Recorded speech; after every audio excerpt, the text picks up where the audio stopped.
easily transferable into a therapeutic room, and I think that is important. Try something different. Yeah, I think if I can talk about my experience of Yes. doing it, I think what it did for me was kind of, there was something about letting go of expectation. Yeah. There was letting go of the fear of judgment from others, because actually none of us went in as artists. So we've not come out as artists, but we've come out with having let go of something. Yeah. And kind of like, do you know what if we just lose ourselves in it? And what if we just play? And, you know, so there was a real freedom in the day.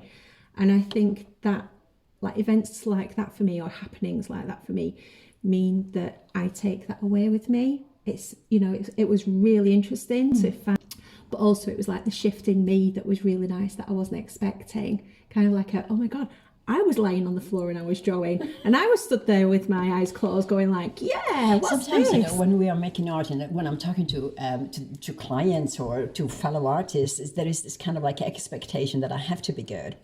It has to be good. What does it mean? In art, it doesn't mean anything. You know, when we are giving the example of Catalan's banana with it, it doesn't actually have to be good, even though there is some goodness behind it. There is some precision. There is some, you know, aesthetics rules, and there is a lot of gestalt. And I think that so if you're a gestalt practitioner, or you are somebody who's interested more in analysis and in a gestalt and everything, art is one of the first things that you can do. And then you can go to an art gallery and look at work in a different way. In terms of the personal development stuff that came out for it, like you just mentioned the banana, there was like an aspect of my shadow side that was coming in, and it's like, oh, that's a strong response to that. I feel quite angry at that artist. I know. You know, and it's kind of like, what's that about? So, but again, it's parts of myself that I don't see very often, because normally working in what is known, and what's not known is the client's work. And actually it was nice.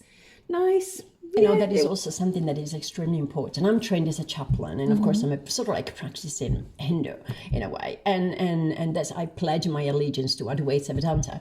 But one of the things that I find out is that normally nobody talks about spiritual art or the spirituality in art making, and I think that this is an important thing. So why not creating a space where we are free to talk about spirituality, and doesn't have to be denominational at all, just whatever one feels. You know, I went through the strands of being a Buddhist, and I tried to be New Age, and then shamanism comes in, and Tantra practice, because it's all the embodiment of spirituality and life.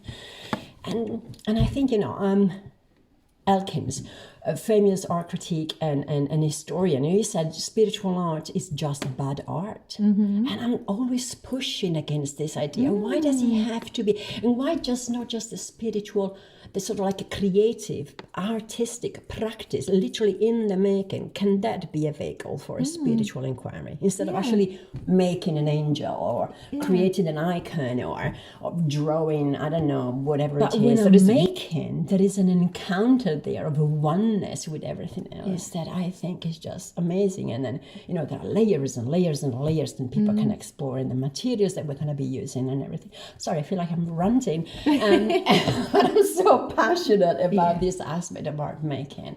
And I think that there is a need for something like that now. And then especially in, you know, Blackburn, East Lancashire.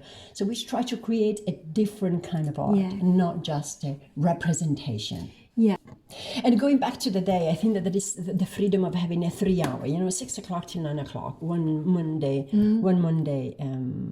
evening, and we can just be there and just explore that and just enjoy that. And then you can come for 10 minutes, you can come for 1 hour or 3 hours, you can just enjoy that. You bring your own dinner or whatever it is that you are having. You can have one-to-ones with me, or which can try to bring in maybe some guest artists who could come in from different perspectives and see what it means, for example, to be a photographer. And in the making of doing photography, I got a colleague who's amazing and created some strange things with plaster and wire and things. So we can try to do different things and looking at it really with an openness that sometimes when you're doing a certain specific course, it just doesn't give you. Yeah.